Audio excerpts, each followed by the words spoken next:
De nada, la gran final con una hora de premios.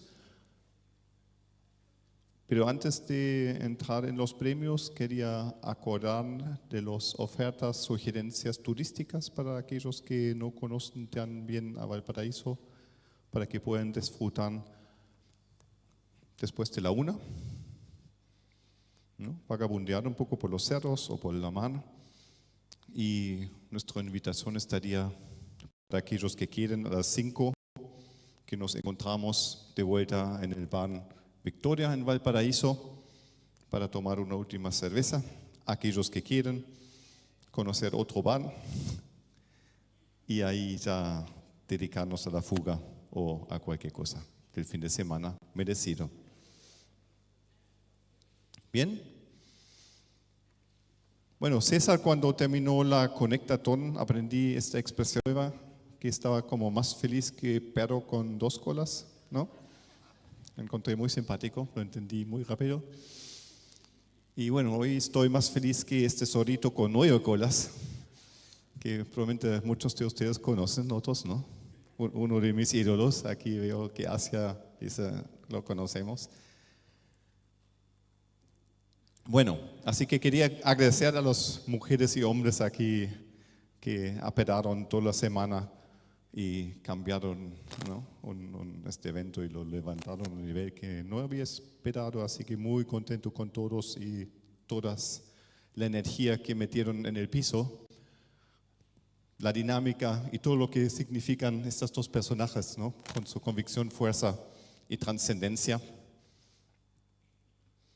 Y ya voy a los números, ¿no? Estos son los números que finalmente confirmamos. Aquí arriba los tickets probablemente están un poco bajos, pero la convocatoria ha sido muy bueno, mucho más que pensábamos. Y algo que no sabía, y gracias a Snap, a Renato, que él hacía el streaming, y había muchas personas también conectadas online. No tenía la idea, si no me hubiera puesto más nervioso aún en el escenario. En la inaugural habían más que 400 personas online, ¿no? En las conferencias 300, 400, y en las entrevistas también que algunos hicieron, igual un número alto, ¿no? Así que muy contento con esta atención, con esta dedicación a seguirnos. Y bueno, yo por lo menos escuché de varios que lo pasaron bien y que sentían que esta semana vale la pena. Muy bien, eso quería contar al inicio. Y ahora vamos directamente a la premiación, la ceremonia de premiación. Y la primera premiación va a estar liderado por Constanza Vázquez y es la líder de la Datatón. Así que por favor, Constanza, un mega aplauso para Constanza por favor, porque lo hizo demasiado bueno. Es la primera vez, creo, Constanza, que tú organizas algo así, ¿no? De esta magnitud, sí. Primera vez que organizamos algo tan grande y creo que fue bastante exitoso, así que feliz. Ya, entonces yo voy a poner tus slides y tú ya puedes pedir a tu asistente que suba también y ahí van a continuar con la primera premiación de la Datatón. Después viene la premiación de los pósters, unas palabras de Alejandra García sobre la innovación y finalmente Pablo Rifice va a explicar, contarnos de la experiencia del último ton, de los 3 tons, y así terminamos esta sesión de las premiaciones y explicaciones. Sí, bueno, en primer lugar felicitar a todos los participantes de la Datatón porque de verdad que los trabajos estuvieron súper buenos, pero tuvimos que escoger uno de cada desafío. ¿Cómo lo hicimos? Ayer los equipos presentaron, hicimos una semifinal y cada uno de los participantes y los mentores evaluaron a los equipos. 80% de la nota final viene de los mismos participantes y un 20% de los mentores, y a partir de eso escogimos los ganadores que van a estar presentando hoy día. Y les dejo, vamos a pasar los equipos primero. Ellos no saben todavía quién va a presentar ahora en la final, así que voy a darle la bienvenida al equipo finalista del desafío 1, para que pase aquí arriba. Un aplauso para ellos. César Cheuque, Catalina Neira, Jonathan Rojas y Gustavo Santelices, para que suban al escenario y nos cuenten lo que hicieron. Una vez terminadas las presentaciones, les voy a mostrar un código QR que tiene el formulario para que todos los que están en la audiencia escojan su grupo favorito y a partir de eso vamos a conocer al ganador de la Datathon. Un aplauso por el equipo del Desafío 1.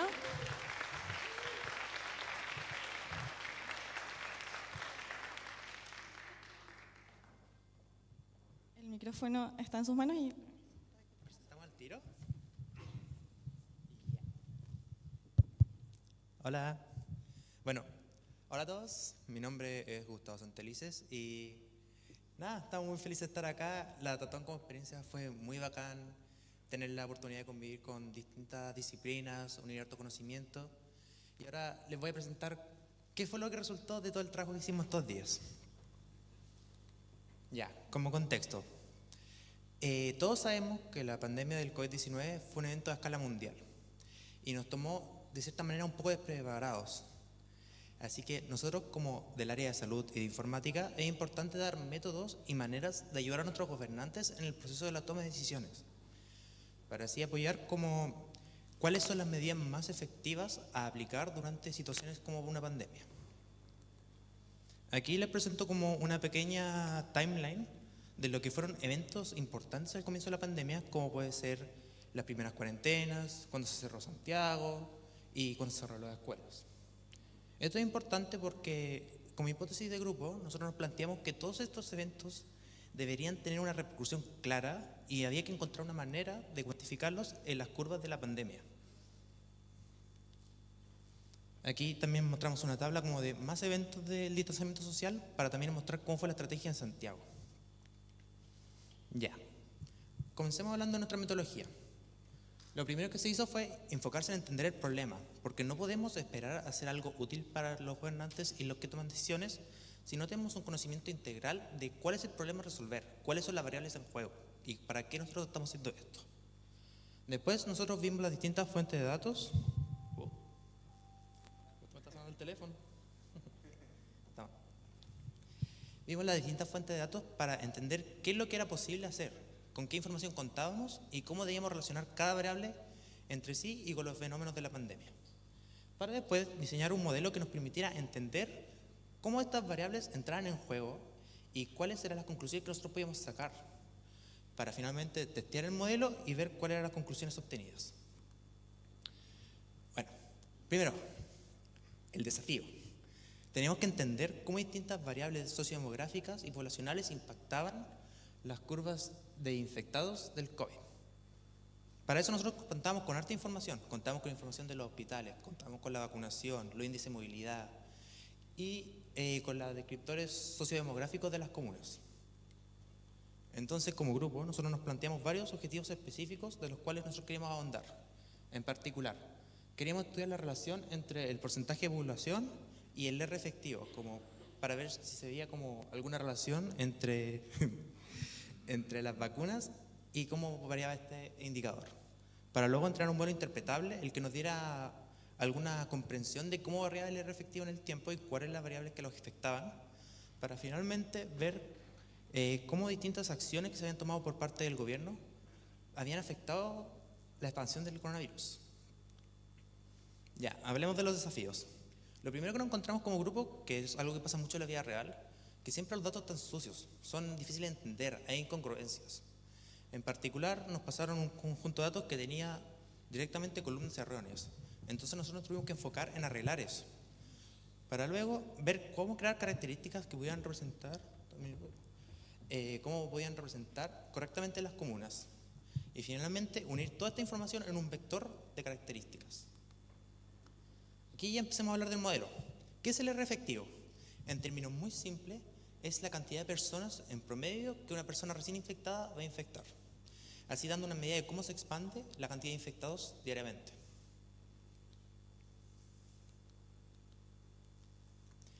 Luego, ¿qué otro modelo entrenamos para esto? Fue un random forest. Nosotros calculamos el R efectivo ocupando un modelo de estadística bayesiana para luego predecir la tendencia si el R iba aumentando o disminuyendo.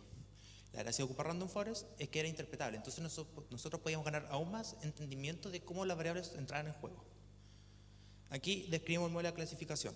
Simplemente del R que podíamos calcular con los datos, nosotros tomamos dos clases, si el R iba a aumentar en ese día o iba a disminuir. Entramos en un modelo con bastante buenas métricas, en particular con un 0,68 de F1, lo cual nos da a entender que el modelo sí fue capaz de encontrar algunos patrones en las características que nosotros le entregamos. Y aquí presentamos la curva del R efectivo estimado con el intervalo de credibilidad y los eventos relevantes. La gracia aquí es que se confirmaba una de nuestras hipótesis, que los eventos importantes, por ejemplo la llegada del Omicron, mostraba cómo había un aumento significativo en el R efectivo. Y luego, viendo la importancia de las características, nos dimos cuenta que una de las variables más importantes para entender el movimiento del R efectivo eran las vacunas. Así que, como conclusiones, lo primero que fuimos es lograr probar que el R efectivo era una manera útil de medir los efectos de las acciones en contra de la pandemia, así dándonos a entender de que, por ejemplo, una cuarentena sí sirve, o el uso de las mascarillas. Luego, también vimos que el porcentaje de vacunados era importante para entender cómo iba a variar este R efectivo. Y finalmente, el trabajo futuro era, por ejemplo, utilizar otros niveles de agregación, sea ocupar el R efectivo semanal o ver estos fenómenos a nivel regional para ver si existen nuevos patrones. Luego también sería añadir una fuente de datos que nos diera una capacidad para entender cuánta capacidad hospitalaria hay en cada comuna para poder representar si es que esto es una variable importante. Y finalmente diseñar otro modelo que predijera el R efectivo, pero que nos permitiera representar acciones en contra de la pandemia. Esto sería una muy buena utilidad, ya podríamos proyectar escenarios futuros de vacunación o de acciones no vacunatorias.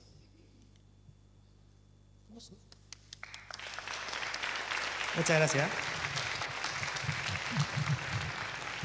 Muchas gracias al equipo 1. Ahora vamos a anunciar a los del desafío 2, para que estén atentos. No sé cómo cambiar este computador. Ahora, aquí, el 2.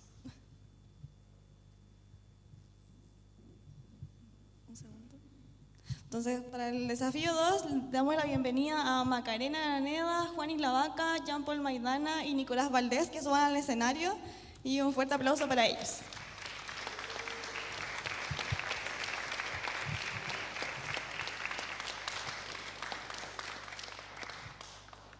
Tienen 5 minutos para presentar, tal como lo hicimos el día de ayer. Les voy a avisar a los 2 minutos.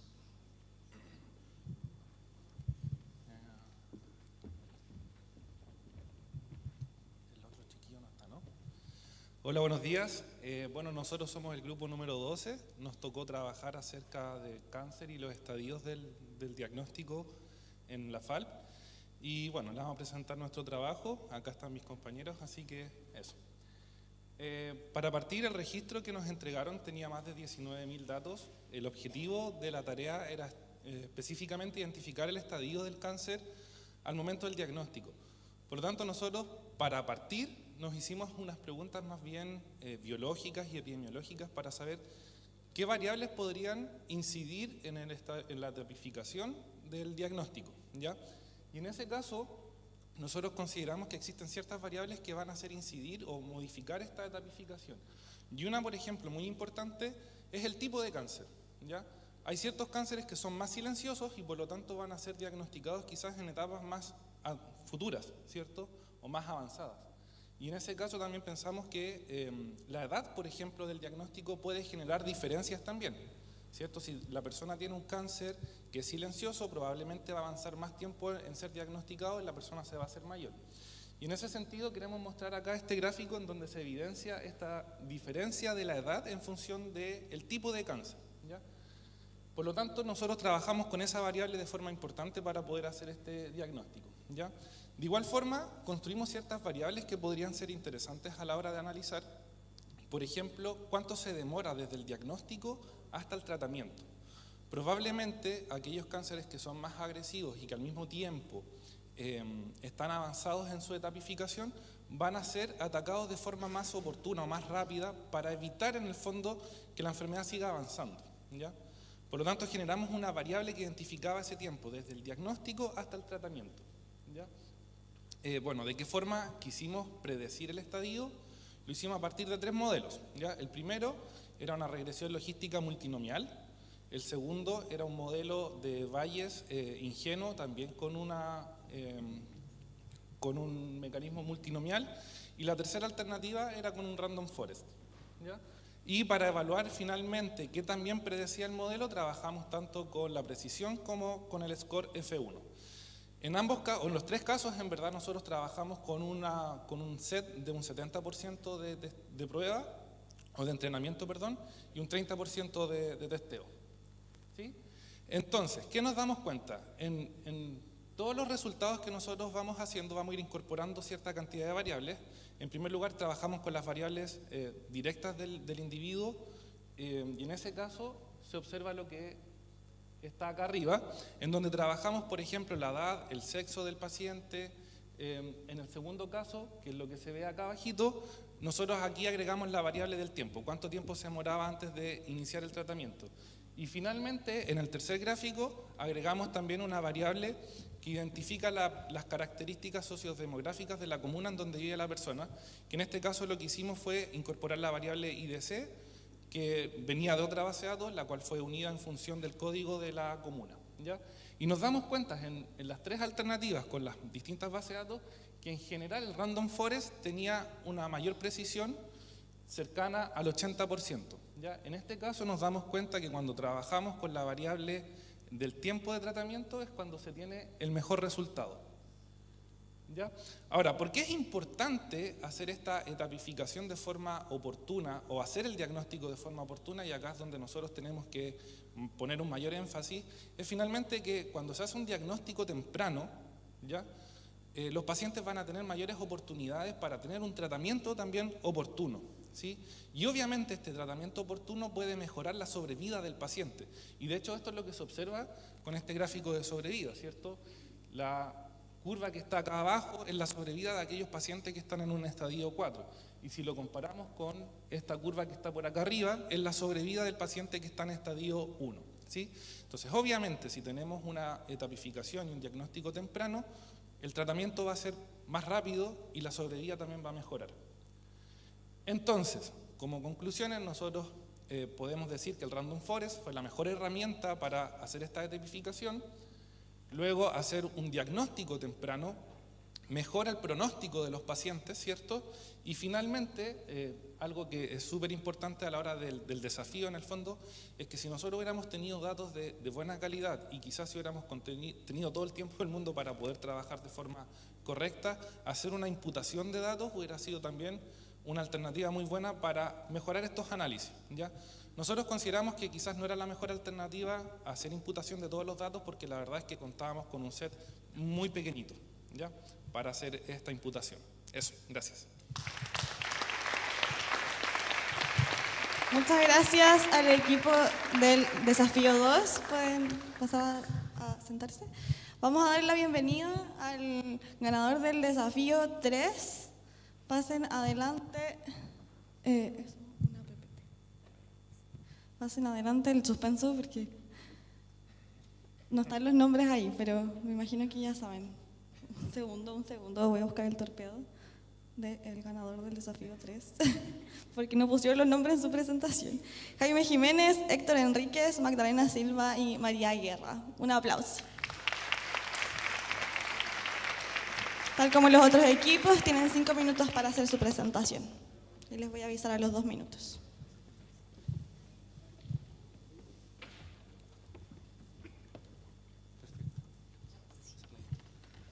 Hola, buenos días. Bueno, nosotros participamos en el Desafío 3, que es un desafío también oncológico y también de predicción de estadios, pero es sobre la lista de espera de pacientes FONASA. Entonces, a modo de contexto, el cáncer se ha convertido en una de las principales causas de muerte. Y en las listas de espera de los pacientes oncológicos existen muchos tipos de neoplasias, algunas neoplasias de baja agresividad que esencialmente pueden avanzar muy lento y están en estadios localizados, y otros pacientes con enfermedades mucho más avanzadas. Y todos ellos se convierten en un punto, en una instancia, en una gran lista de espera. Entonces el desafío es poder tomar esta lista de espera y determinar qué pacientes tienen estadios precoces, estadios avanzados y poder predecirlos con la data que se encuentra.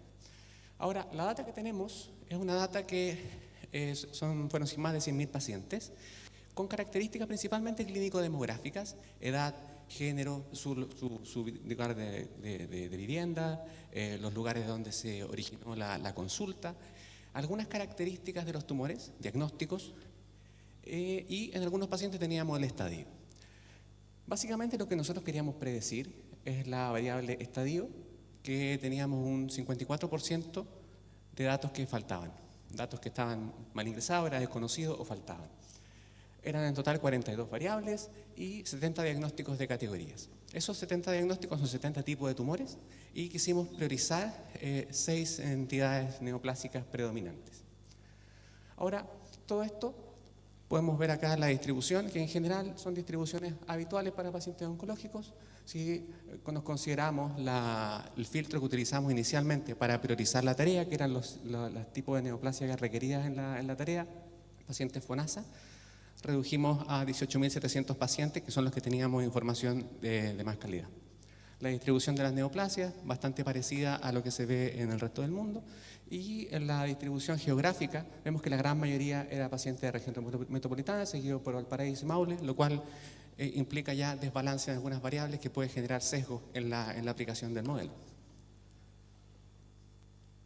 La distribución de género y edad es bastante esperado. Ahora, desde el punto de vista de los datos de ingeniería de atributos, teníamos variables de geolocalización que para reducir la dimensionalidad de 300 comunas utilizamos una aproximación de georreferencia con coordenadas geográficas, lo cual convertimos a variable continua. Ahora, si uno piensa en el problema, queremos predecir un estadio tumoral. Si tenemos solamente características clínico-demográficas, puede ser difícil estimar que un paciente que tiene tal edad, tal género, que viene de tal comuna, de tal centro asistencial, puede tener exactamente el mismo cáncer que otro, pero no necesariamente van a compartir el nivel de avance. Entonces, nuestro pensamiento fue cómo podemos extraer más información que esté escondida y que nos pueda dar más granularidad. Habían algunas variables que eran la de sospecha diagnóstica, confirmación diagnóstica, que son datos que se ingresan frecuentemente cuando se derivan los pacientes. Son datos que muchas veces van en texto libre, que van en la interconsulta o que alguien hace copy-paste de lo que sale en la ficha clínica. Esa información en algunos pacientes era relevante. Si vemos acá un ejemplo de arriba, vemos que, claro, va derivado por enfermedades de la tiroides, pero además se describe una adenopatía, estadio N. En otros casos había descripción de la colonoscopía, un tumor estenosante, infranqueable en la colonoscopía. Uno puede pensar un tumor más avanzado, un estadio T más avanzado.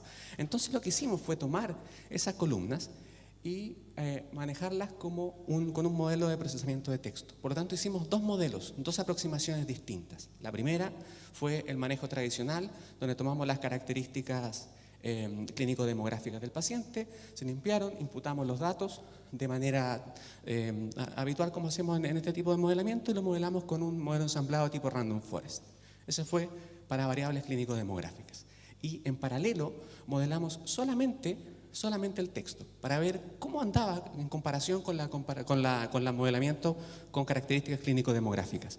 Para eso tomamos las columnas de sospecha y de confirmación diagnóstica y las modelamos a un embedding, que es una representación vectorial, para poder trabajar con texto, y eso lo modelamos con una red neuronal recurrente.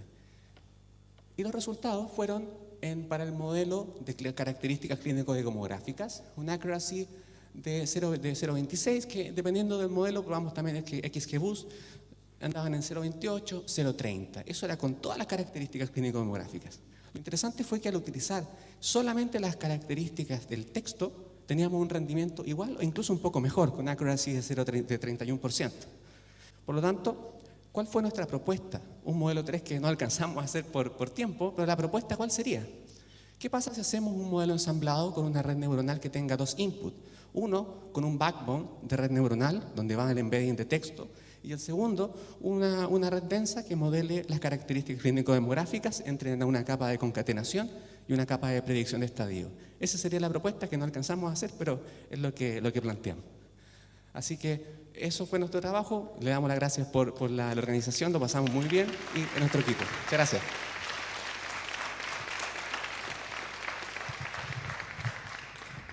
Muchas gracias al equipo del Desafío 3. Ahora la decisión está en sus manos. Ahora todos tienen que elegir el equipo ganador. Así que les pido que escaneen ese código QR, los va a llevar a un formulario para que hagan la votación. Yo también voy a votar aquí arriba. Mientras juntamos las respuestas, les voy a contar que los mentores ya se me han acercado para comentarme de que les gustaría seguir trabajando con muchos de los grupos. Por lo tanto, los que estén dispuestos a seguir trabajando en sus desafíos, las puertas están abiertas para seguir colaborando.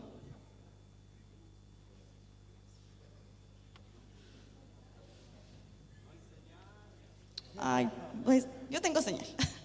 Les comparto internet. Ya estamos juntando las respuestas, ya vamos en 27. Quizás si se acercan un poco hacia la puerta van a tener señal. 32, vamos juntando respuestas. También agradecer la labor de los mentores, que fueron fundamentales para el desarrollo de todos los desafíos. Trabajaron mano a mano y codo a codo con los equipos para asesorarlos en el desarrollo de sus desafíos y también agradecerles mucho su labor. 2 minutos más para recibir respuestas y vamos a dar paso al equipo ganador.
Ok, ya estamos en el tiempo, tenemos un ganador. Redoble de tambores, pongámosle un poco de suspenso. Felicitaciones a los participantes del Desafío 3. Que pasen arriba.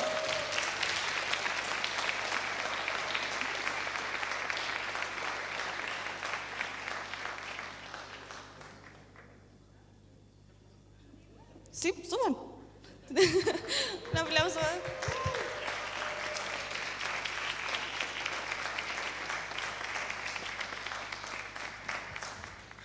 Unas palabras de cómo se sienten con este premio, más hacia acá, más hacia acá.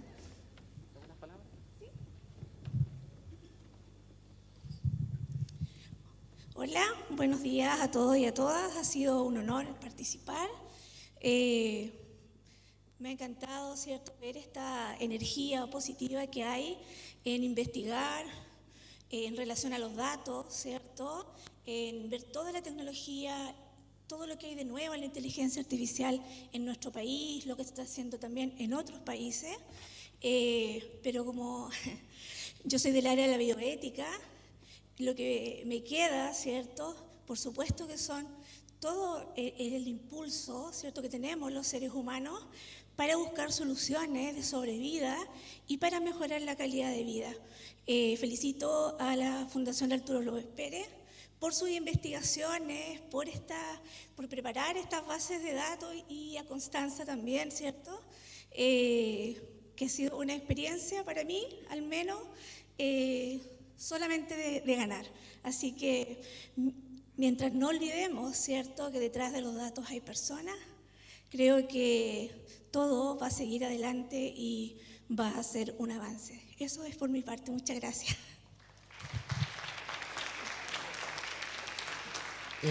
Más que nada agradecer, creo que nuestro equipo se vio lo que era multidisciplina, teníamos background desde la academia, bioética, enfermería con ingeniería comercial, medicina, radiólogo que sabe programar, desde el área de la ingeniería biomédica. Para nosotros que somos multidisciplina nos encanta que podamos tomar este tipo de desafíos y soluciones, y de hecho me sorprende porque todos estábamos súper tristes porque habíamos logrado un 30% de accuracy, pero nos sentimos un poquito mejor cuando nos dimos cuenta que todos los equipos estábamos parecidos, porque era lo que podíamos hacer con los datos que teníamos.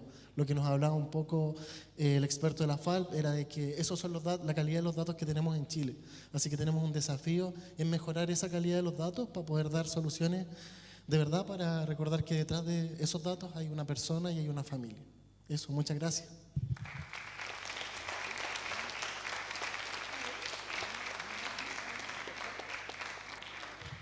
Ok, muchas gracias nuevamente al equipo 3 y también felicitaciones a todos los equipos por haber trabajado tan duro estos últimos 2 días. Tenemos un pequeño presente que le queremos entregar a cada uno de ellos.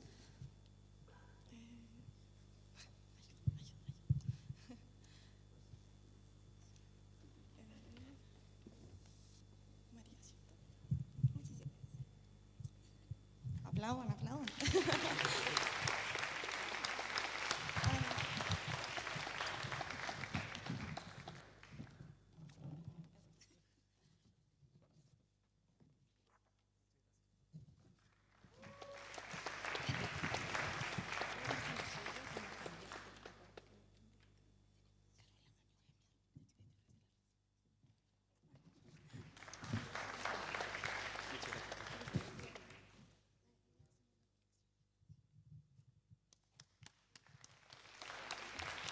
Contarles que les hicimos entrega del libro Análisis secundario de historias clínicas electrónicas. Esto fue gracias a Ariel Fernández, uno de nuestros mentores, así que muchas gracias a él también por este libro.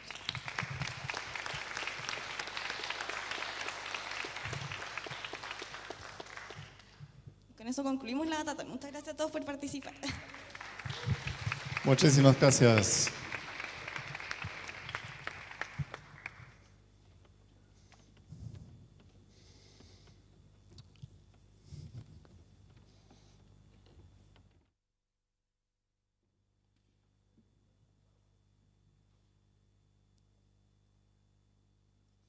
Ya, vamos a continuar con el premio de los mejores pósteres.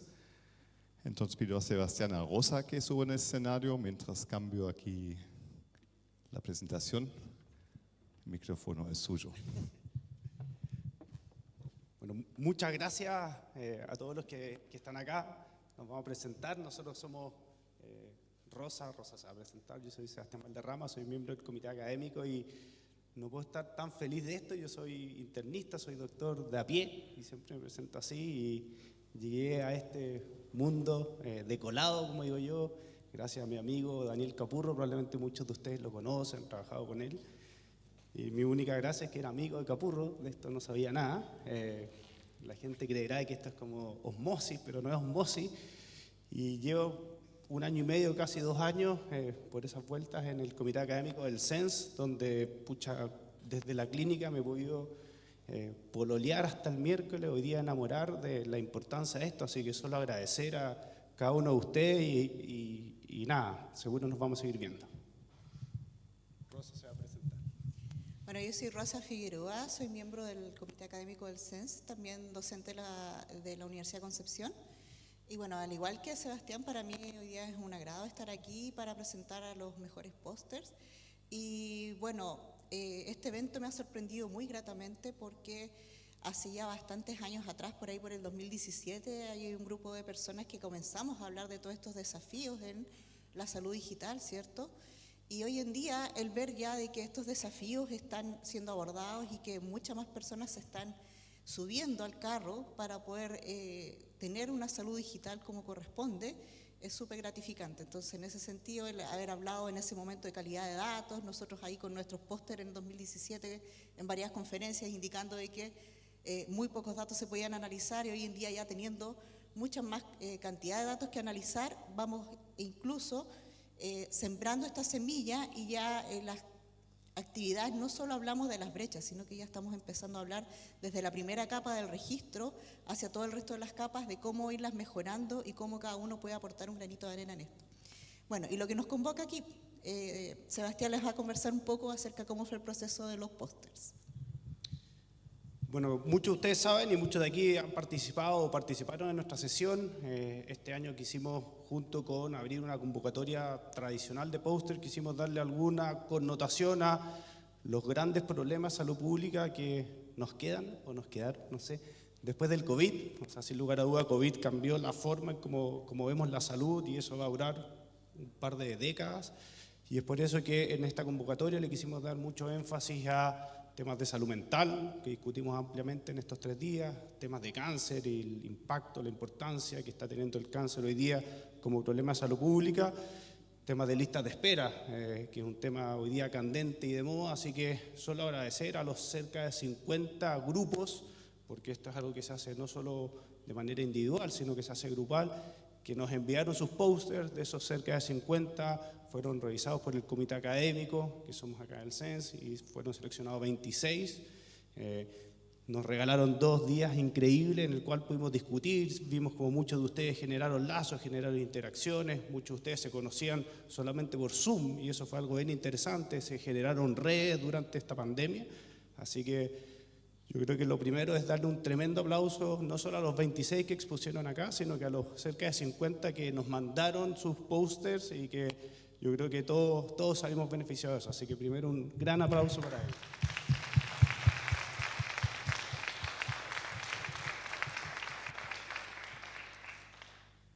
Y de los que vimos acá, de los 26, quisimos reconocer a 3, ya sea por el impacto técnico, por el impacto en salud pública. Así que, redoble de tambores, Rosa nos va a presentar el número 3 de los pósters seleccionados. Ok, entonces vamos con el tercer lugar, ¿cierto? El tercer lugar, bueno, corresponde al póster de sugerencia de hábitos saludables de Human Place. Quien va a recibir el premio es Nicolás González Rogel, a quien nos invitamos a subir al escenario.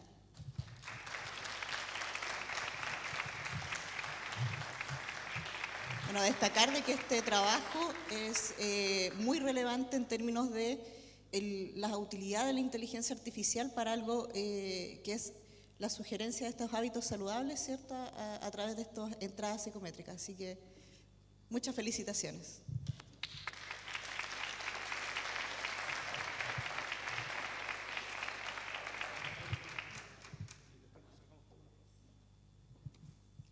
Ok. Vamos entonces con el segundo lugar. Y el segundo lugar es para Red Salud Digital, Universidades del Estado, RSDUE, acortando las brechas en salud digital. Quien recibe el premio es Roberto Campos Palma, a quien invitamos a subir al escenario.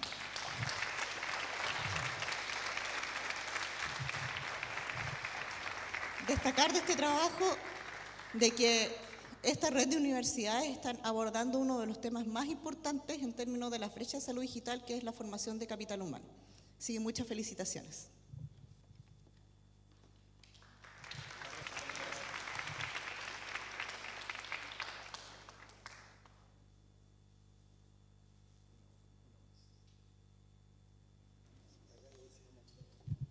Bueno, y finalmente, el primer lugar, ¿cierto? Vamos a ponerle un poquito de emoción, a ver, redoble de tambores, por favor. Primer lugar, implementación y evaluación de sistemas de gestión de casos entre prestadores de salud público y privados en Chile. Quien recibe el premio es Marcela Aguirre. La invitamos a subir al escenario.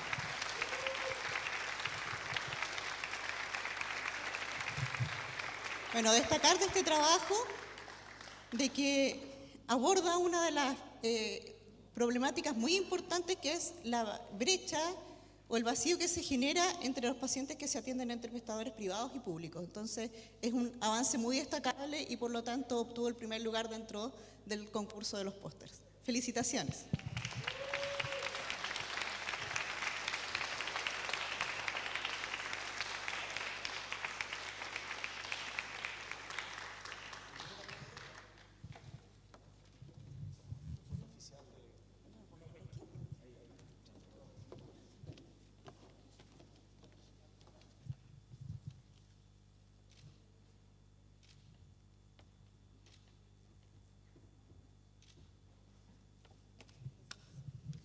Bueno, agradecer a todos los grupos por este desafío muy importante.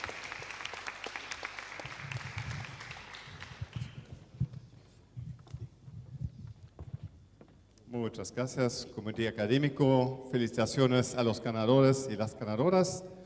Seguimos con la dinámica de Alejandra García de Innovación. Ningún premio, pero un par de palabras motivantes finales el día viernes antes de cerrar al mediodía. Muchas gracias. Buenos días a todos. ¿Cómo están? ¿Bien? Súper. Quisiera invitar en realidad más que hablar yo, porque ayer me vieron todo el día arriba del escenario y después toda la noche en otro escenario. Entonces, la verdad que quiero invitar a Leonardo y Jimena para que ellos nos cuenten realmente desde la experiencia. Por favor, Leonardo, ven. Y la Jimena ya viene. En realidad, desde quienes vivieron el momento de ayer, porque estaba precisamente creado para ellos, que nos cuenten qué les pareció. Buenos días. La verdad es que bueno, yo vengo en representación del Hospital Dr. Eloísa Díaz de la Florida. Estoy a cargo del Departamento de Transformación Digital y vinimos en realidad desde, en conjunto con el director, el subdirector administrativo y también el subgerente de atención integral del usuario. Y vinimos como equipo de verdad que con hartas ganas de conocer, de ampliar nuestra experiencia, de también transmitir lo que nosotros estamos haciendo, y nos vamos con una sensación bastante grata. Nuestro primer día que llegamos, primero la calidad de las charlas fue muy buena, y eso nos permite a veces, cuando uno está tanto en el día a día, sobre todo en el ámbito hospitalario, te hace abrir los ojos y decir, wow, hay más posibilidades.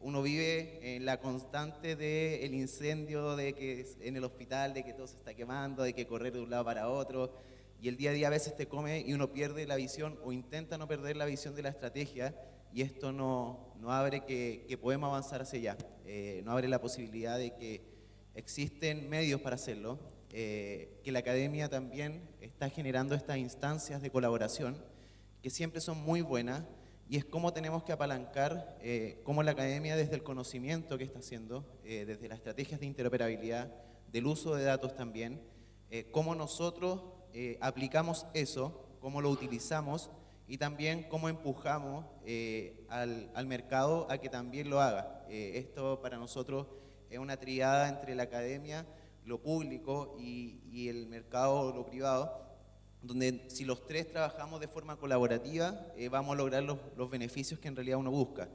Y en ese sentido, para nosotros, como hospital, es la visión de ser centrado en el usuario. Y el ser centrado en el usuario es esto, o sea, lo que nosotros hacemos desde la tecnología, desde el uso de datos, es cómo logramos generar respuestas, logramos generar información, logramos generar avances que nos permitan tomar mejores decisiones o entregar mayor información a los usuarios, evitar que vengan a un hospital, por ejemplo, evitar que vengan para pedir controles, evitar que vengan para saber el estado de su interconsulta.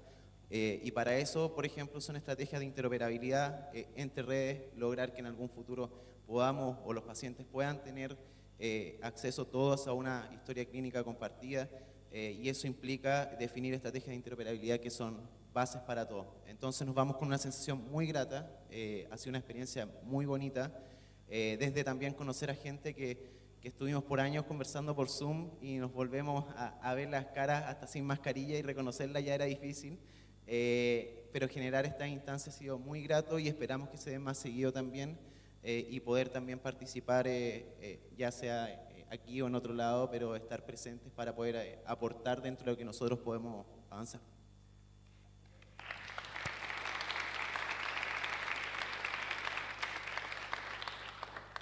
Bueno, hola, mi nombre es Jimena González, yo estoy a cargo del Centro de Responsabilidad e Investigación del Instituto Nacional del Cáncer.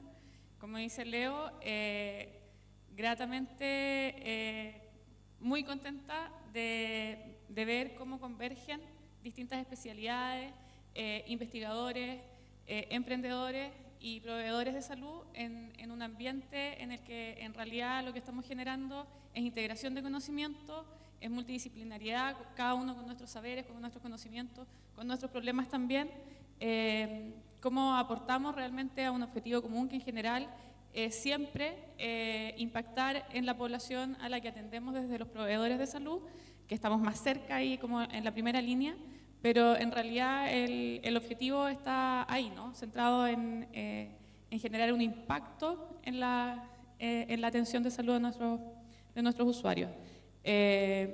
Yo quiero agradecer la oportunidad, en verdad, de haber podido venir aquí a presentar nuestro desafío, agradecer particularmente al CENS la oportunidad no solamente de esta instancia, sino que todo el programa de formación que tuvimos en el programa del Juégatela por la Innovación, realmente es un acompañamiento que para nosotros se nos ha hecho muy valioso en el sentido de poder ir identificando realmente un problema.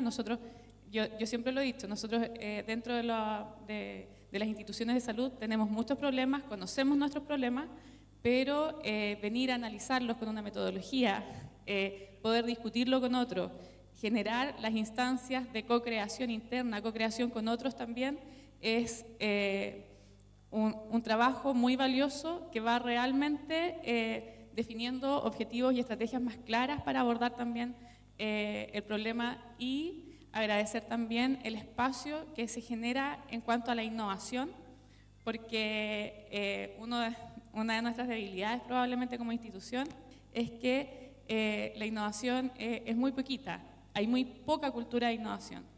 No sé cuál será la realidad en otras instituciones, me imagino que en el Eloísa Díaz no es así, pero es súper valioso que podamos ir propagando esta cultura para ir resolviendo realmente los problemas que vamos teniendo, desde distintas miradas obviamente.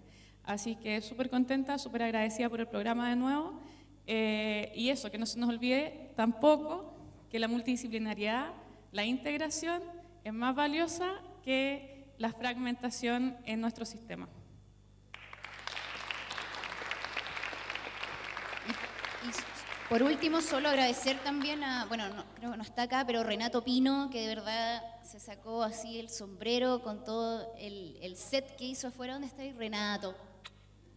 Un abrazo grande, un aplauso gigante, por favor, con Renato, que estuvimos viajando a Valparaíso, grabando miles de videos para motivar a las personas, en especial acá, a los prestadores que muchas veces, como dicen, están en el día a día y faltan estas instancias para ver y juntarse con distintos también empresas, startups que pueden tener ahí soluciones. Así que muchas gracias y dejo al siguiente, que es Pablo. Me tomé un minuto, por favor, Pablo, aprovechar que...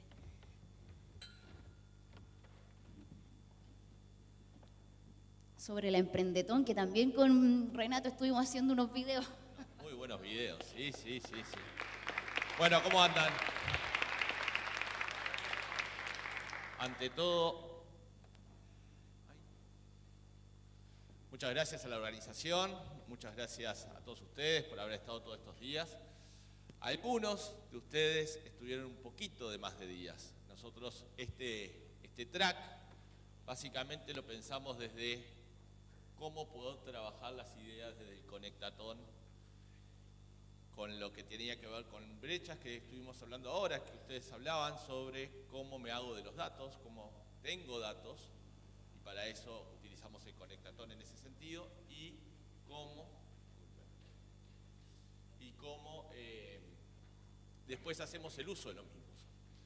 Entonces, este track quería un poco trabajar esa idea. Este track quería efectivamente mostrar que, si bien es válido la analítica de los datos desde sus depositores, etcétera, es cómo populamos también esos datos, cómo los hacemos llegar de una forma más normalizada, más estandarizada, y que efectivamente tengan y generen ese valor. Para eso voy a llamar a nuestro querido amigo César, que fue el responsable único de todo lo que pasó el día lunes y martes, con un equipo de gente genial.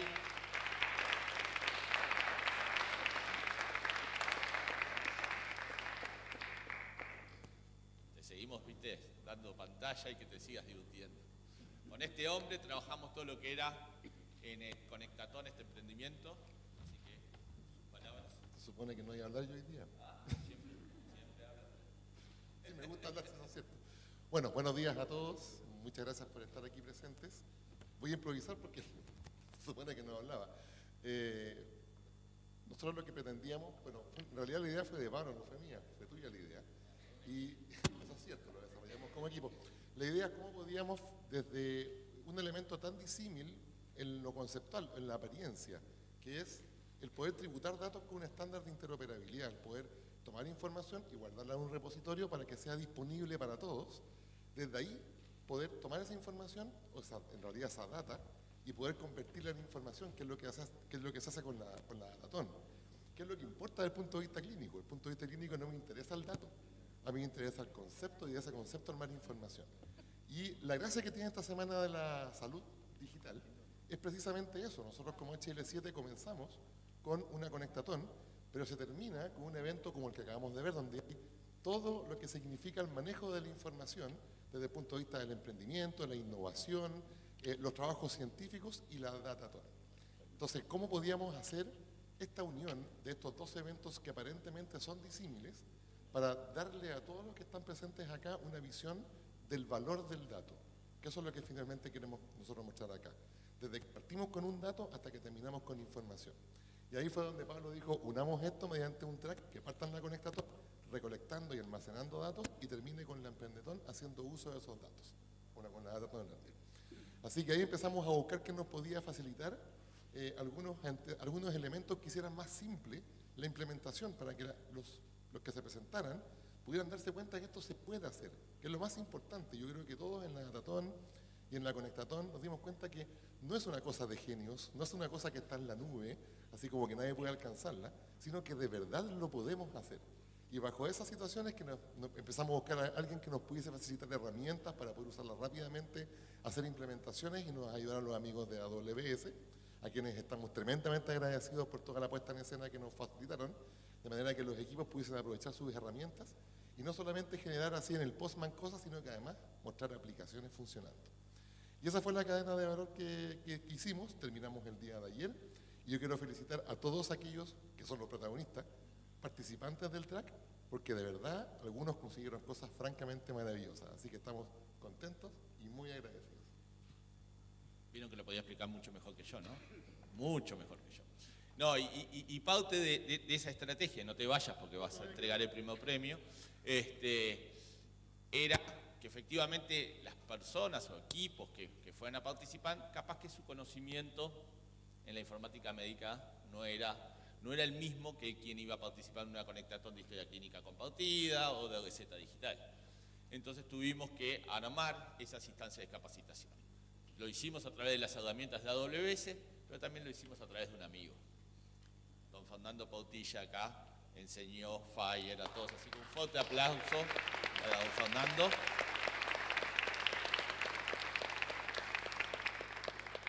Y bueno, nos juntamos presencialmente y nos juntamos virtualmente. La verdad que virtualmente fue complejo, fue muy complejo disponer de tanto horario para que efectivamente lo que se enseñaba y lo que se disponibilizaba realmente tuviera ese flujo que quisiéramos tener. Bueno, pero tenemos lecciones aprendidas y efectivamente, digamos, pudimos trabajar y efectivamente lo que se logró tuvo, por lo menos a nosotros, nos dejó más que satisfechos.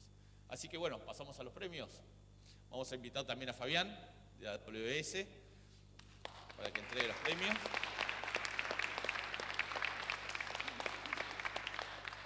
Y como decíamos, bueno, el primer premio, hay unas cuantas cositas ahí lindas. Primer premio, y acá tenemos el certificado. ¿Segundo primero? Segundo primero, muy bien.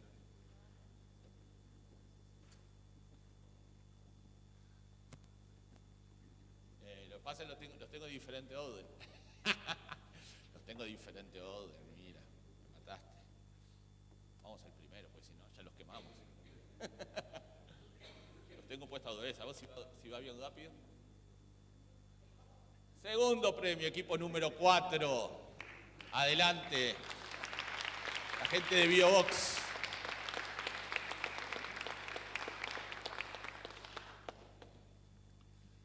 Les vamos a estar entregando.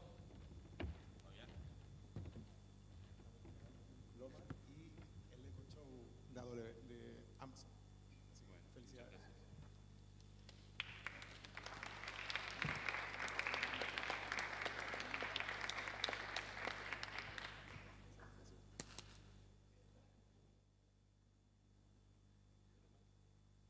Además, quiero agregar que, como HL7 de Chile, nosotros les ofrecemos al segundo lugar 2 cursos de HL7 Internacional cuando ellos los dispongan.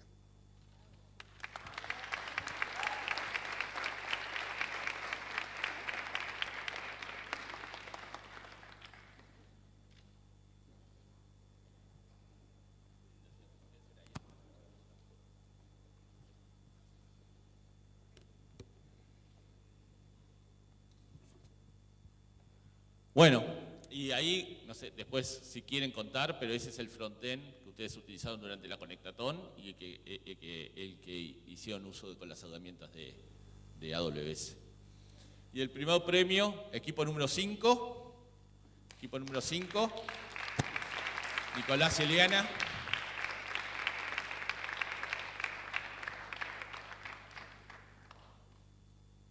Adelante. Estos muchachos creo que nunca se pararon. ¿Más acá? Al centro, sí.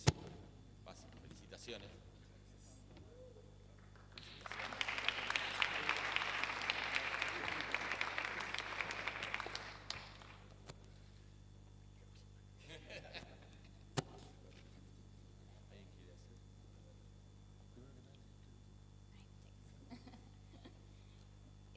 Bueno, no venía preparada. Bueno, fue una súper buena experiencia. Como bien puedo transmitir César, está como conectar un poquito desde el principio. Obtenemos los datos, lo que se ve muy, muy técnico. ¿Qué hacemos con esos datos? ¿Cómo le damos un valor? Y bueno, gracias a las herramientas de Amazon, que pudimos hacer como una prueba de concepto. Solo 4 días tratar ahí de desplegar un frontend, darle una utilidad. Así que estuvimos pensando harto, trabajando duro. Nos faltó tiempo, quisimos hacer más cosas. Nos hubiese gustado analizar más los datos, hacer un mejor modelo, pero hicimos lo que pudimos. Y nada, contentos de esta instancia, gracias a los organizadores por darnos esta oportunidad, por poder conectar con tanta gente que está aquí en la misma sintonía y tratando de hacer lo mismo que nosotros con este cariño por la salud, la informática, la conexión, la tecnología y siempre con el paciente ahí como objetivo para nuestro propósito.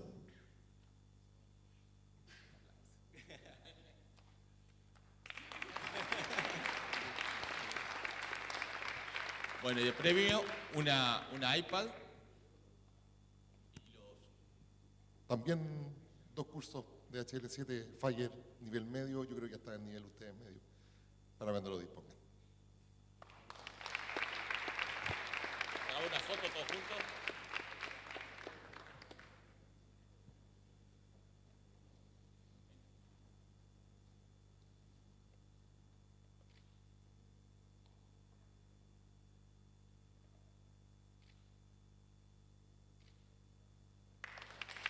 Muchas gracias.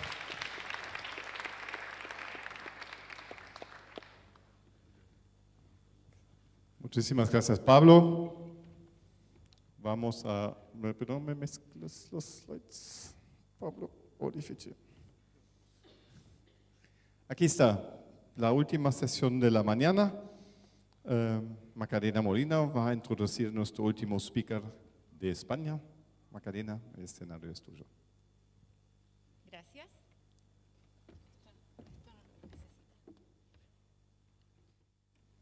Buenos días. Buenos días a todos y todas. Hoy día me toca la misión de presentar la última charla magistral. Así que, como dicen en el lugar de donde viene nuestro conferencista, vamos a por ello. Me toca presentar a Miguel Ángel Armengol, quien ha participado activamente en el Make Health, mentor de la Datathon, realizó 2 workshops y hoy día está dándonos esta charla magistral de cierre. El doctor Armengol es jefe del Departamento de Big Data de la Consejería de Salud de la Junta de Andalucía. Tiene formación en Ingeniería de Telecomunicaciones y actualmente es doctor en Ingeniería Biomédica y ha investigado durante toda su etapa doctoral en prestigiosas instituciones como el MIT y Harvard. La charla que hoy día nos va a presentar lleva por título modelar el futuro de la sanidad, democratizar la inteligencia artificial a través de los macrodatos. Así que un fuerte aplauso, por favor, para el doctor Miguel Ángel Armengol, que generosamente va a cerrar con una charla magistral. Bueno, muchísimas gracias a la organización por tenerme hoy aquí. Es para mí un placer haberme desplazado hasta Chile para participar en este Conectathon, Datathon y este evento que ha estado tan maravillosamente organizado. De verdad, enhorabuena a todo el mundo porque lo cierto es que ha sido un éxito y la experiencia no ha podido ser mejor. Durante mi charla de hoy voy a intentar arrojar algo de luz acerca de cómo investigadores, ingenieros, científicos de datos, como los que nos hemos dado cita durante este evento, podemos trabajar en colaboración para intentar democratizar la inteligencia artificial. ¿Qué significa esto? Pues el poner los datos necesarios para que equipos multidisciplinares como los que han estado aquí trabajando puedan poner en valor toda la información que se recoge dentro del sistema sanitario para poder aportar un mejor valor a los pacientes. Al final, algo que a veces no queda muy claro es que hablamos, como hemos visto hoy, de modelos de machine learning, modelos de inteligencia artificial que se usan para construir herramientas como las que podrían evolucionar si seguimos trabajando en todos los proyectos que han empezado durante este Datathon. Podemos obtener respuestas como hemos visto analizando estos datos, explotándolos de manera colaborativa, con una pregunta muy clara, pero toda esta inteligencia artificial, toda esta estadística no tiene sentido si no disponemos de la materia prima, y eso creo que ha quedado claro. De hecho, se ha visto aquí cómo los equipos de ingenieros han trabajado arduamente para tener toda la información lista, de manera que cuando empezase el Datathon, todos los investigadores, todos los científicos de datos pudieran tener toda esta materia prima, como digo, disponible, y de esa manera empezar a aportar más valor a los tomadores de decisiones a la hora de saber qué hacer con sus pacientes, ya sean médicos o ya sean profesionales de la gestión. Así que al menos esto creo que debería quedar muy claro. Si no tenemos datos, no tenemos nada que hacer, no podemos ni siquiera empezar a trabajar. Así que, ¿qué podemos hacer con estos datos?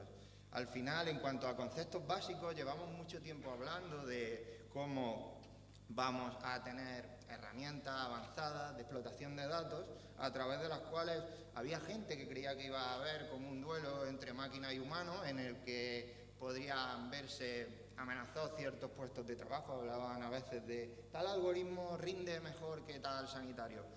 Realmente, primero, no solo esto no va a pasar, sino lo que vamos a ver es una carrera entre médicos que ya están abordando este tipo de herramientas en el día a día de su práctica clínica, médicos que la están integrando para dar una mejor atención a sus pacientes y para apoyar sus decisiones en estos algoritmos, y luego otro tipo de profesionales que están todavía reacios a adoptar este tipo de herramientas. Y, por supuesto, creo que tenemos un poco claro quién va a ganar esta carrera.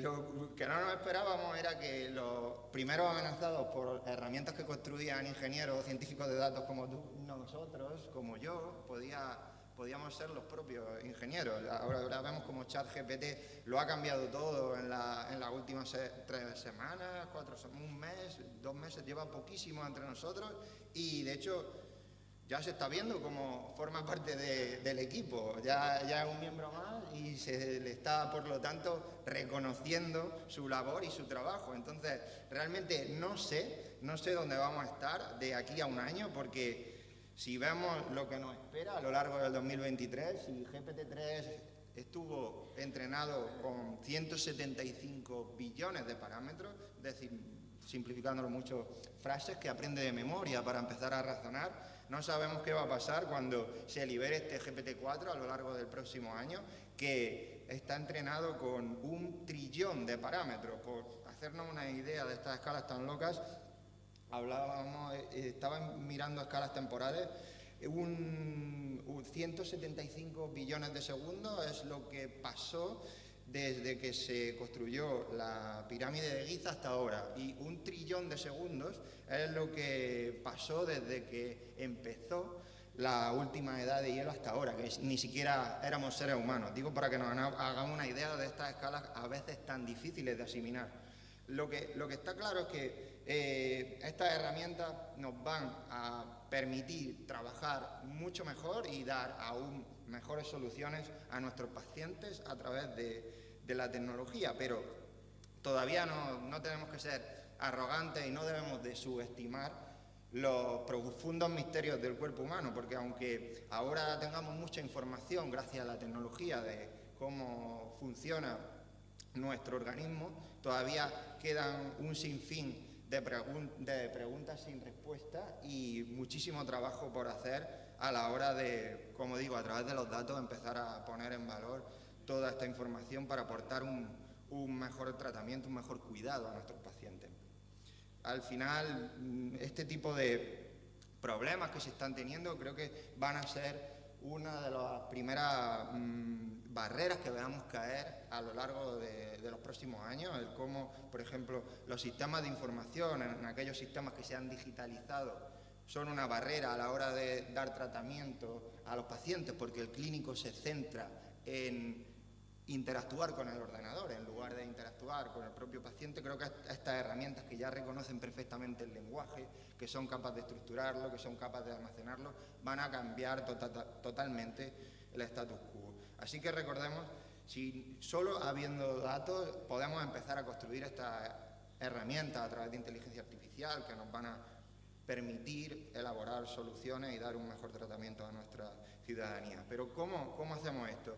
Aquí quiero hablar del modelo de MIT, de cómo tuve el privilegio en 2016 de pasar 4 años con el laboratorio de Leo Celi, el Laboratory for Computational Physiology en Boston, y cómo, bueno, este equipo me abrió los ojos como ingeniero. Yo no era científico de datos, yo era ingeniero de telecomunicaciones, y ahí vi el poder del Open Data, el cómo a través de la democratización del dato podemos, ya lo hemos visto durante este evento, enseñar a una cantidad súper numerosa de nuevos profesionales que se están adentrando en el mundo del análisis de datos, en colaboración con clínicos o tomadores de decisiones, aportar un mayor valor a los pacientes a través de la explotación de estas bases de datos.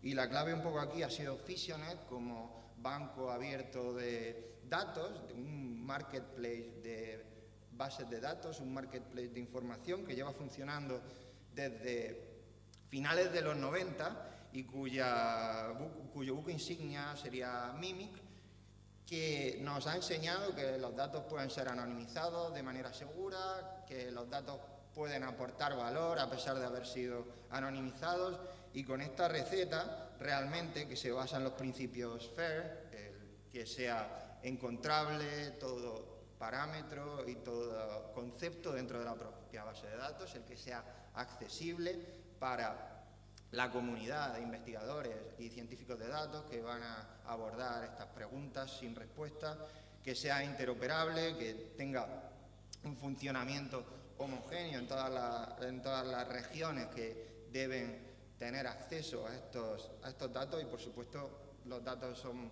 bastante eco-friendly en este sentido porque son totalmente reusables.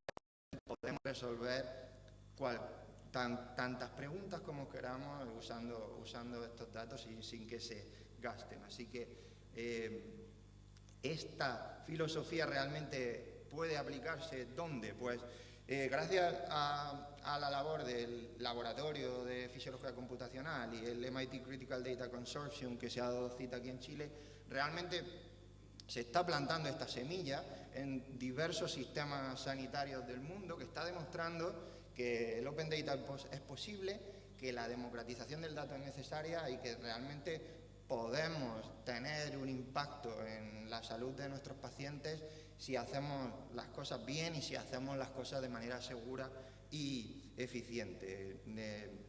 El laboratorio de Leo lleva realmente trabajando en esto menos desde 2013 creo que empezaron a organizar los primeros Datathon, y ya se están empezando a ver los frutos de este cambio de mentalidad en regiones como Brasil, en regiones como Suiza, de Ámsterdam. Hablo de repositorios que ya están disponibles en esta plataforma Fissionet para que cualquier investigador del mundo pueda solicitar acceso y pueda acceder a esta información. Y en mi trabajo en concreto, como responsable del área de Big Data de Andalucía, en España, pues estoy intentando un poco lograr este cambio de cultura y sobre todo tranquilizar a los tomadores de decisiones, demostrando que este Open Data es real, que este Open Data es posible, que este Open Data es seguro y nos hace más operativos y eficientes. Porque recordemos, o tenemos Open Data o no vamos a conseguir construir herramientas ni resolver preguntas. Porque al final, ¿qué es lo que está pasando en muchos sistemas de sanidad? Se están digitalizando los sistemas, se están estableciendo y desplegando sistemas de información hospitalaria, historias clínicas electrónicas, pero no hay interoperabilidad. Por ejemplo, en 2008, Obama en Estados Unidos inicia la Health Information Technology for Economic and Clinical Health Act.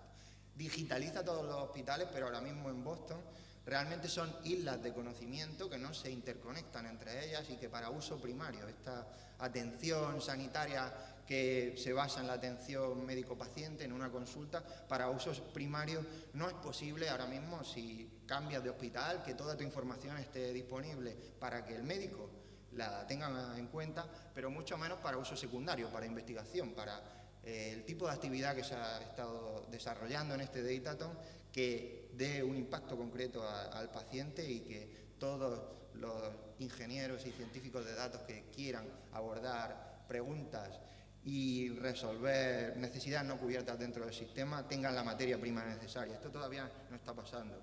En Andalucía, sin embargo, en 2001 se decidió adoptar el mismo sistema de información en toda la región, de manera que ahora, 20 años después, más de 20 años después, ahora hay más de 37 hospitales con el mismo sistema, más de 1000 centros de atención primaria, y esto nos da y nos tiene una disponibilidad de más de 14 millones de pacientes en datos estructurados, en el mismo formato y en el mismo sistema, pero todavía nos queda mucho trabajo por hacer a la hora de implementar esta filosofía FAIR, esta filosofía que permite a investigadores y científicos de datos hacer un uso apropiado, eficiente y operativo de estos datos. Al final, toda la filosofía está basada en estos 5 principios en los que cualquier sistema sanitario que ya ha digitalizado sus sistemas de información realmente puede acometer la tarea de crear estos repositorios colaborativos, estos repositorios abiertos para el uso secundario de datos en investigación. Al final, en cuanto a seguridad, la clave es la anonimización, el que la tarea de reidentificar a un paciente sea lo más compleja posible. A continuación hablaríamos de integración. Queremos que todo el sistema de información esté en la misma plataforma para no volver loco al investigador y que sepa exactamente a dónde dirigirse cuando quiere llevar a cabo un proyecto de investigación. Hablamos de operatividad, que esto es un gran problema en muchos sistemas de salud, la cantidad de papeleo y burocracia que hay que hacer a la hora de acometer un proyecto de investigación. Si los datos están correctamente anonimizados, disminuimos la probabilidad de que datos sensibles salgan del sistema, por tanto podemos hacer el sistema mucho más efectivo, mucho más eficiente, tanto para la gente que solicita datos como para la gente que acepta estas solicitudes de datos. Y la colaboración, que es la clave aquí, como hemos visto. Si ahora tuviéramos una plataforma aquí en Chile para que todos los participantes del Datathon volcaran todo el código que han escrito y todas las conclusiones que han llevado a cabo explotando estos datos, el siguiente grupo de investigadores que venga lo tendrá muchísimo más fácil. De esta manera vamos construyendo una comunidad que se ayuda entre ellas y al final nos permite establecer conclusiones a partir de estos datos de manera más segura, de manera más rápida y de manera más eficiente. Solo así generamos conocimiento y resolvemos, como decía, estas necesidades no cubiertas dentro del sistema. ¿Y por qué debemos de hacer esto? Bueno, en Andalucía, como responsable del área de Big Data, empecé hace 2 años a intentar explotar los datos con esta mentalidad más MIT-oriented. Y bueno, debemos hacer esto porque es importante que los algoritmos que se construyan se hagan con datos de la población local. Si estamos tratando a nuestros pacientes con conclusiones que se han extraído gracias a la explotación de datos de otros países o de otros sistemas sanitarios, seguramente estamos poniendo en peligro a nuestra población porque habrá una cantidad de sesgo enorme en esos datos, sesgo personalizado para la población, a través de la cual se establecieron las conclusiones inicialmente, de manera que lo que necesitamos es tener más datos de nuestra población disponible para elaborar nuestras propias conclusiones y para tratar de la mejor manera posible a nuestros pacientes. Al final, en la actividad de un área que se centre en torno a estos datos sanitarios, podríamos dividir en estas 3 líneas de trabajo la cantidad de soluciones que se pueden abordar a través de la explotación de datos. Una sería apoyo a la I+I, otra sería evaluación de algoritmos antes de desplegarlos en los hospitales y otra sería la propia construcción de estos algoritmos a raíz de nuestros propios datos. Así que a la hora de por qué hacerlo, podemos hablar de oportunidades como el Open Data Andaluz de cuidados intensivos, basándonos en la plataforma MIMI, que es algo que estamos intentando hacer en Andalucía, el descargar todos los datos de unidades de cuidados intensivos de la región, de manera que se anonimicen y estén disponibles para toda la población y para todos los investigadores a nivel internacional, como todas las plataformas que hay disponibles en Physionet.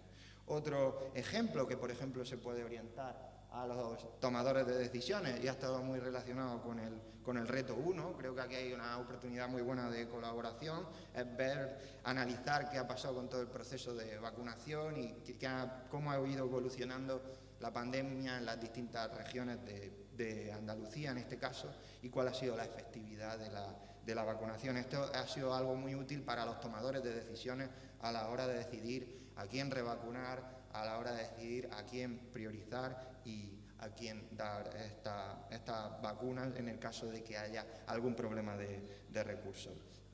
Otro ejemplo que se usó durante la pandemia fue este CARE, este generador de informes que llegaba a Consejería de Sanidad todos los lunes durante la pandemia y le permitía tener una idea clara de cómo estaba evolucionando la pandemia en Andalucía en cuanto a ocupación de camas de UCI y camas hospitalarias, para tomar decisiones también con predicciones a una semana de qué iba a pasar durante los próximos 7 días y dónde tenía que asignar recursos. Otra colaboración internacional que ha dado lugar a un proyecto en Andalucía ha sido este proyecto de construcción de un algoritmo que, usando datos de historia clínica y radiología, permitía predecir si un paciente iba a morir o no a los 30 días después de ingresar en UCI. Esto ha dado lugar al proyecto Rascal, por ejemplo, con datos de Andalucía, en el que para una mejor asignación de recursos podemos predecir la gravedad de los pacientes en el día 1 de ingreso al COVID.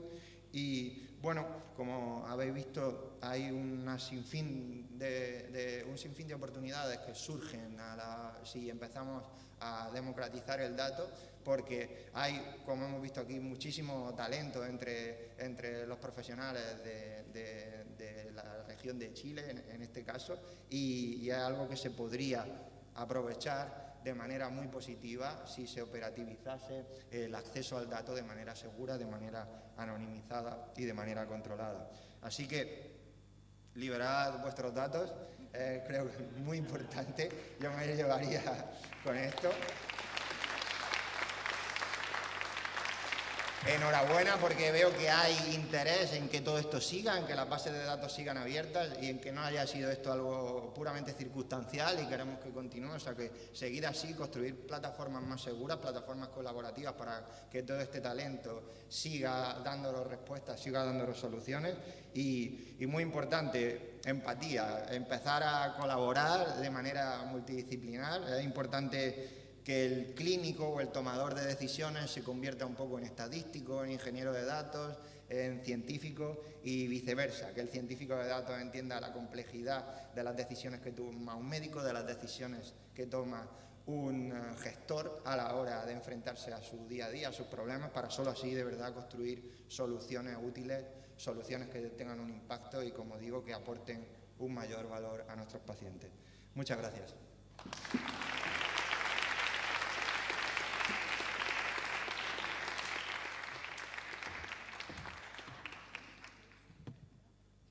Quiero saber si hay alguna pregunta. ¿Tenemos espacio para una pregunta?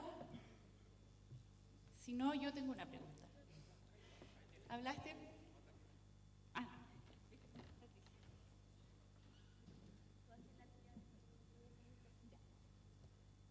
Hola, buenos días.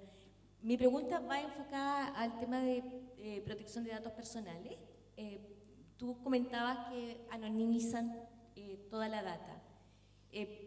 En las investigaciones, ¿no han encontrado problemas respecto de la necesidad a veces de tener, digamos, pseudo anonimizados en alguna medida los datos, los propios investigadores? Y lo otro es si han tenido fiscalizaciones desde la Agencia de Protección de Datos o cómo enfrentan los problemas que yo sé que en España, digamos, el órgano garante es bastante, en esa medida bastante... porque aquí la principal barrera que muchas veces se pone para intercambiar datos es precisamente el tema de la privacidad o los datos personales. Entonces, yo considero que no es una verdadera barrera porque hay formas de hacerlo técnicamente, como tú señalabas. Hay tecnologías para protección de la privacidad, etcétera. Pero me gustaría saber cuál es la experiencia en España, un poco para compartirla también aquí. Gracias. Sí, realmente este ha sido el debate desde que empezaron a digitalizarse los sistemas de salud, cuál era el riesgo potencial de compartir datos, qué podía hacer un investigador con malas intenciones o qué podría producirse si los datos no se habían anonimizado al 100% o si alguien era capaz de reidentificar algún registro. Pero yo creo que el debate está cambiando y tiene que cambiar. Tenemos que empezar a hablar del riesgo de no compartir datos. Nos estamos centrando en el riesgo. ¿Qué pasa si abrimos un dataset? Pero ¿qué pasa si no lo abrimos? ¿Qué pasa si tenemos la capacidad de resolver preguntas y abordar necesidades no cubiertas de nuestro sistema a raíz de la explotación de los datos, pero por miedo a potenciales peligros no lo estamos haciendo? Potenciales peligros que al mismo tiempo no llegan a suceder. El Laboratorio de Fisiología Computacional del Grupo ELE hace poco publicó un estudio que abordaba de manera concienzuda un estudio de todos los casos de historia clínica electrónica que se han anonimizado y se han abierto, y realmente no encontraron ningún caso, o creo que encontraron solo uno en ejemplos de todas las bases de datos que se han abierto, se han anonimizado a nivel internacional. Solo encontraron un paciente entre los millones de pacientes cuyos datos se habían compartido para investigación previa anonimización, y esto demuestra un poco que el riesgo es ínfimo en comparación con el beneficio que podemos obtener de compartir estos datos. Y también demostraban, por ejemplo, que donde hay de verdad brecha de seguridad es en los sistemas de información. Es decir, realmente si alguien malintencionado, un hacker, quiere acceder a nuestros datos, no se va a ir a una base de datos anonimizada y va a hacer un proceso estadístico súper complejo para intentar reidentificar a una persona en concreta y ponerle nombre, apellidos, su número de identificación o su código postal. Realmente estos hackers lo tienen mucho más fácil, se van a los sistemas de información de los hospitales y atacan directamente a la fuente. O sea que esta anonimización y creación de bases de datos para investigación no hace el trabajo más fácil para los hackers, solo lo hace para nuestros investigadores y por tanto redunda en un beneficio directo de nuestros pacientes, porque podemos estar más informados a la hora de tratarlo y a la hora de tomar decisiones acerca de ello.